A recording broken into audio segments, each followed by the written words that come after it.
दोस्तों, कहते हैं कि दुश्मन का दुश्मन दोस्त होता है। कुछ ऐसा ही भारत और वियतनाम के साथ है। जी हां दोस्तों, दोनों का एक ही दुश्मन है और वो है चीनी ड्रैगन, जिसने भारत और वियतनाम को परेशान करके रखा है।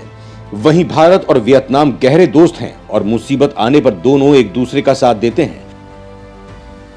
दोनों देशों के बीच व्यापार को लेकर भी काफी अच्छे संबंध हैं। इतना ही नहीं, भारत और वियतनाम ने चीनी ड्रैगन को सबक सिखाने के लिए ऐतिहासिक सैन्य समझौता भी कर रखा है, जो चीन के लिए एक बड़ा झटका माना जा रहा है।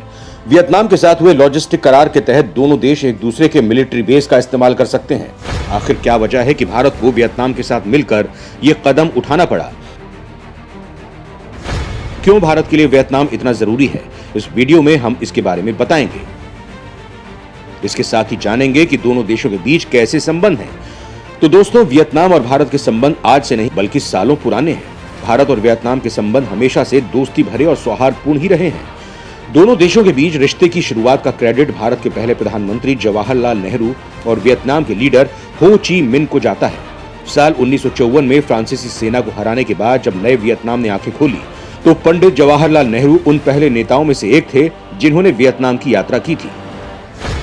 वहीं भारत ने 1956 में वियतनाम की राजधानी हनोई में महावाणिज्य दूतावास की स्थापना की थी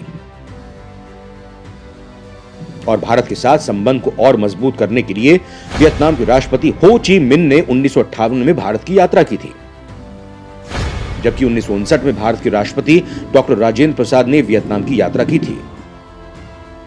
वहीं जब 1972 में वियतनाम में अमेरिका ने हमला किया था, तो भारत उन देशों में था जिसने अमेरिकी हस्तक्षेप का कड़ा विरोध किया था। 2016 में भारत और वियतनाम के बीच व्यापक रणनीतिक साझेदारी के तहत रक्षा सहयोग में भी समझौते किए गए हैं। दोनों देशों के बीच एक मुद्दा हमेशा से कॉमन रहा है। ये मुद्दा है चीन। चीन को लेकर दोनों देशों को ही परेशानी है। चीन और वियतनाम के बीच पार्सल आइलैंड और स्पार्टी आइलैंड को लेकर विवाद है, जबकि चीन और भारत के बीच डोकलाम, गलवान, अरुणाचल प्रदेश जैसे मुद्दों को लेकर विवाद है। कुछ टाइम पहले यह खबर भी आई थी कि चीन भारत पर नजर रखने के लिए ब्रह्मपुत्र नदी पर डैम का निर्माण कर रहा है, जहां इस डैम के जरिए वो भारत में जासूसी करने की तैयारी कर रहा है। वहीं इस डैम से भारत को काफी नुकसान भी पहुंच सकता है। इस बांध के बनने से यहां प्राकृतिक आपदा जैसे बाढ़ या सूखा पड़ सकता है, जो भारत को बर्बाद कर सकते हैं। लेकिन भारत भी चीन को करारा जवाब देने के लिए एक बांध बना रहा है। चीन की मनमानी दोनों देशों की परेशानी बढ़ाती ही रहती है। इसे देखकर ही दोनों ने साथ मिलकर चीन को जवाब देने की ठान ली है। दोनों रक्षा मंत्रियों ने द्विपक्षीय रक्षा सहयोग को मजबूत करने के लिए 2030 की दिशा में भारत वियतनाम रक्षा साझेदारी पर संयुक्त विजन स्टेटमेंट पर हस्ताक्षर किए हैं। 50 साल के सफल रिश्ते के बाद ऐसा पहली बार हुआ है जब दोनों देशों की सेनाएं साथ आएंगी। समझौते के हिस्से के रूप में दोनों देशों के सैनिक अपनी फैसिलिटी के रूप में इस्तेमाल कर सकेंगी। इसके साथ ही अपने सैन्य उपकरणों की मरम्मत के लिए और सैन्य सामानों की आपूर्ति के लिए भी एक दूसरे के ठिकानों का उपयोग कर सकेंगी।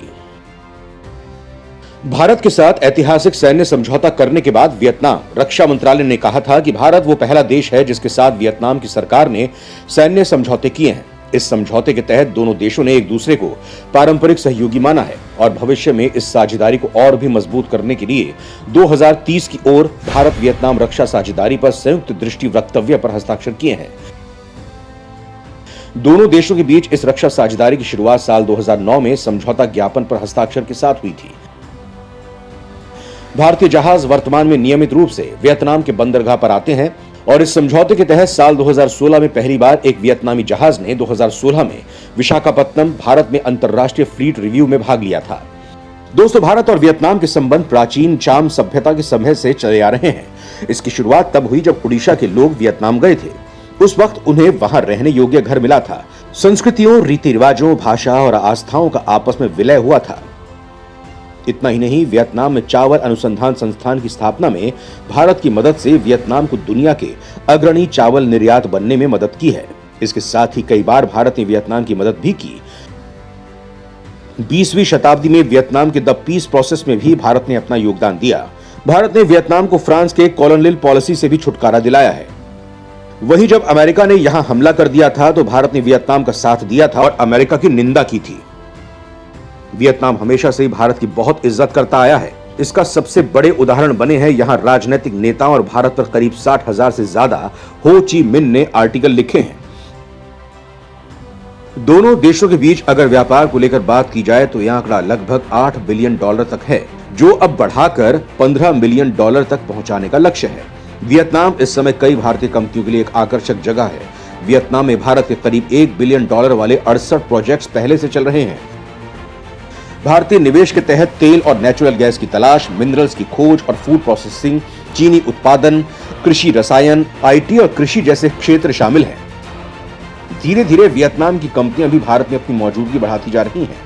वियतनाम दुनिया का वो देश है जो चावल के निर्यात में तीसरे नंबर पर आता है। भारत के national agriculture research and extension system के तहत वियतनाम को चावल की कई किस्मों पर रिसर्च करने के लिए एक इंस्टीट्यूट स्थापित करने में मदद मिल सकी थी। इस इंस्टीट्यूट ने यहां के किसानों को बड़ी राहत दी और आज वियतनाम सबसे बड़े चावल उत्पादक देश के तौर पर जाना जाता है। इसके साथ ही वियतनाम टूरिज्म के लिए भी बहुत अहम है। वियतनाम भारत को मोबाइल फोन्स, इलेक्ट्रॉनिक उपकरण, machinery, computer technology, natural rubber, chemicals और कॉफी सप्लाई करता है। वहीं भारत से वियतनाम को फिशरीज प्रोडक्ट्स, भुट्टा, स्टील, दवाइयां, कपास और मशीनरी का निर्यात किया जाता है। भारत और वियतनाम के रणनीतिक संबंध मजबूत रिश्तों के 5 स्तंभों में से एक है। भारत इस समय उन 10 बड़े देशों में शामिल हो गया है जो वियतनाम के साथ ट्रेडिंग पार्टनर हैं। भारत में वियतनाम के $23.6 मिलियन वाले 3 इन्वेस्टमेंट प्रोजेक्ट्स हैं।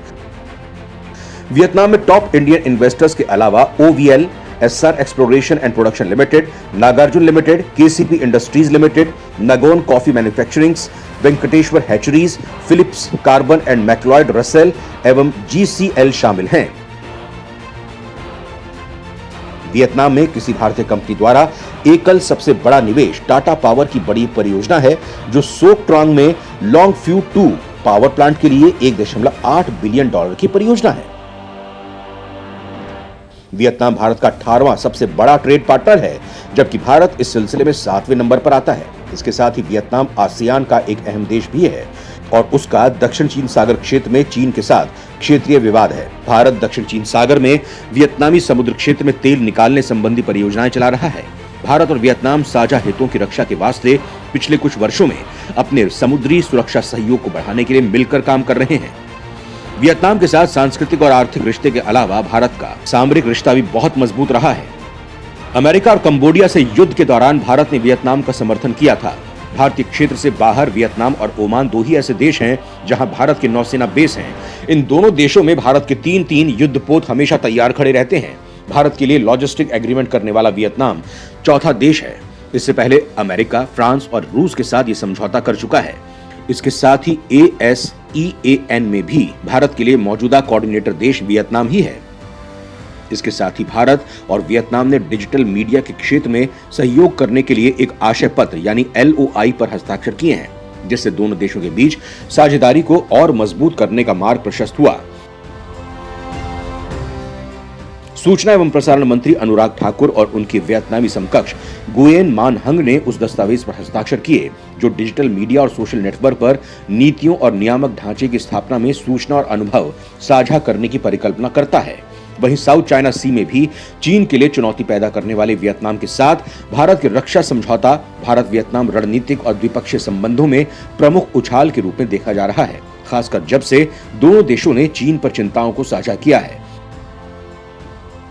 भारतीय रक्षा मंत्रालय ने एक बयान में कहा है कि दोनों देशों के रक्षा बलों के बीच बढ़ती सहकारी भागीदारी के समय में यह पारस्परिक रूप से लाभकारी रसद समर्थन के लिए प्रक्रियाओं को सरल बनाने की दिशा में एक बड़ा कदम है। वहीं चीन को रोकने के लिए अमेरिका भी इस क्षेत्र में दखल बढ़ाना चाहता है, लेकिन अमेरिका और वियतनाम के पुराने संबंध खराब हैं, इसीलिए भारत ही उनके बीच एक कड़ी का काम कर सकता है, यानी कि चीन की हालत भारत ही खराब करने वाला है।